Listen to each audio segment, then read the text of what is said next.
살아있는 것은 아프다. 당신이 만나는 모든 사람은 당신이 알지 못하는 상처를 가지고 있다. 따라서 서로에게 친절해야 한다. 다른 사람을 함부로 판단해서는 안 된다.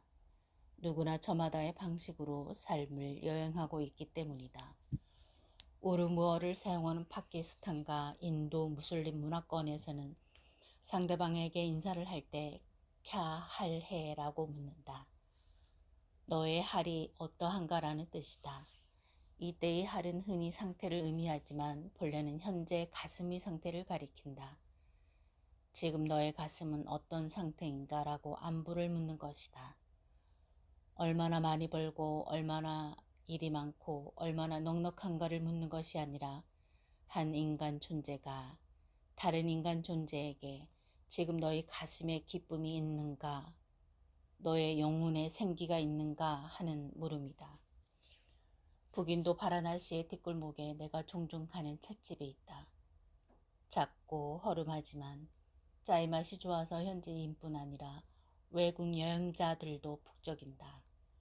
2살 터울의 형제가 운영하는데 그림 실력이 뛰어난 동생은 화가가 되는 것이 꿈이다. 어느 날 아침 찻집 안쪽 나무 걸상에 앉아 지역 신문에 난 음악회 일정을 살펴보고 있는데 한 인도인 남자가 가게 앞에 나타났다. 얼핏 보기에도 짜이를 마시러 온 것은 아닌 듯했다. 허름한 차림의 남자는 턱이 진 입구로 올라올 생각도 하지 않고 그냥 길에 서서 찻집 안을 올려다볼 뿐이었다. 그거를 하러 온 것도 아닌 듯했다. 찻집 앞 골목은 폭이 1m 정도밖에 안 되기 때문에 사람들과 오토바이와 소들이 지나갈 때마다 남자가 걸리적거렸다. 그래도 아랑곳하지 않고 남자는 그 자리에 서서 찻집 안을 응시했다. 다들 그를 정신 이상자쯤으로 여기는 분위기였다. 아침마다 그 찻집에 들르는 웬만한 사람들을 알고 있는 나로서도 처음 보는 얼굴이었다. 그렇게 남자는 일주일이 넘도록 매일 8시 무렵 찻집 앞에 나타나 등굣길의 아이들, 겐지스강으로 향하는 순례자들, 가게 문 열러 가는 배 나온 남자, 채소 시장 가는 뚱뚱한 여인에게 이리저리 부딪히면서 우두커니 찻집 안을 바라보았다. 배고픈 표정 같기도 하고 초점이 없지만 뭔가 갈구하는 눈동자였다.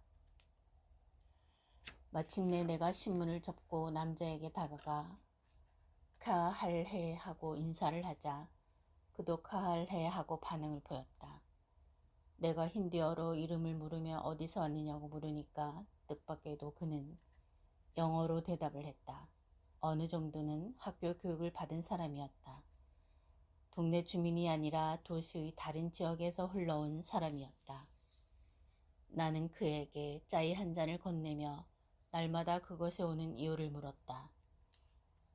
뜨거운 유리잔을 때 묻은 손으로 감싸고서 남자는 턱으로 찻집 안을 가리켜 보였다. 처음에는 그가 무엇을 가리키는지 가늠할 수 없었다. 내가 어리둥절해 하자 그는 손가락으로 찻집 안 맞은편 벽을 가리켰다. 그제야 나는 그곳에 걸린 그림을 보게 되었다. 작은 액자에 담긴 그림이었다. 여러 번 그것을 들른 나도 눈여겨본 적 없는 찻집 주인이 동생이 그린 평범한 작품이었다.